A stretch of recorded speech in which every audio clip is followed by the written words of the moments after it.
ഒരിക്കൽ ഒരു ഗുരുവിനോട് ചോദിക്കുകയുണ്ടായി, എന്താണ് ദേഷ്യം?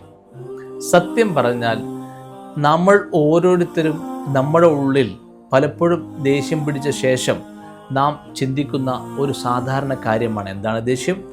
എന്തിനാണ് ഈ ദേഷ്യം പിടിക്കുന്നത്? ഈ ദേഷ്യം പിടിക്കാതിരുന്നതിൽ എത്ര നന്നായിരുന്നു.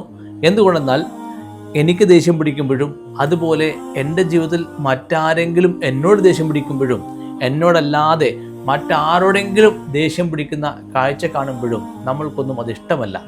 നമ്മളത് ഇഷ്ടപ്പെടുന്നില്ലെന്ന് മാത്രമല്ല, അത് എങ്ങനെ ഒഴിവാക്കാൻ സാധിക്കും എന്ന് ചിന്തിക്കുന്നവരാണ്.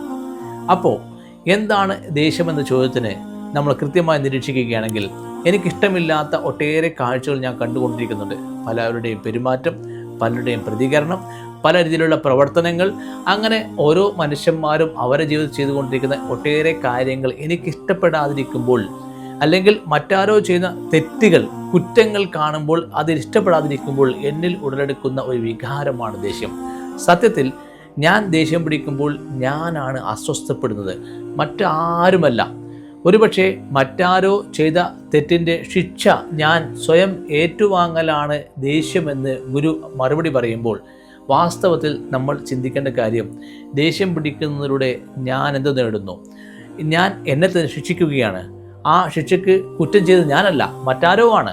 അപ്പോൾ മറ്റാരോ ചെയ്ത തെറ്റുകൾ, അങ്ങനെ നിരന്തരമായി നമ്മുടെ ജീവിതത്തിൽ മറ്റാരൊക്കെയോ എന്തൊക്കെയോ തെറ്റുകൾ ചെയ്തുകൊണ്ടിരിക്കുമ്പോൾ ആ തെറ്റുകൾ അയാൾ ചെയ്തതാണെങ്കിലും അതിൻ്റെ ശിക്ഷ ഞാൻ സ്വയം ഏറ്റെടുക്കുന്ന ഒരു അവസ്ഥയാണ് ദേഷ്യമെങ്കിൽ നാം അല്പം ചിന്തിക്കേണ്ടതുണ്ട്. അങ്ങനെ മറ്റാരെങ്കിലും ചെയ്ത തെറ്റിൻ്റെ ശിക്ഷ ഞാൻ അനുഭവിക്കേണ്ടതുണ്ടോ? അതിൻ്റെ കുറ്റം ഞാൻ ഏറ്റെടുക്കേണ്ട ആവശ്യമുണ്ടോ? ഇല്ല. അങ്ങനെ വരുമ്പോൾ മറ്റാരോ ചെയ്ത തെറ്റിൻ്റെ ശിക്ഷ ഞാൻ അനുഭവിക്കേണ്ടതില്ല എന്ന തിരിച്ചറിവിൽ നിന്നും ഞാൻ ആ ഒരു ശിക്ഷ എനിക്ക് തന്നെ നൽകുന്ന രീതിയെ നിരീക്ഷിക്കുകയും ഒഴിവാക്കുകയും ചെയ്യാൻ സാധിക്കുമെന്നുള്ള തത്വം നമ്മൾ ഫോളോ ചെയ്യുക. ജീവിതത്തിൽ അനാവശ്യമായി ദേഷ്യം പിടിക്കാതിരിക്കാൻ സാധിക്കട്ടെ എന്ന് ആശംസിക്കുന്നു. Thank you.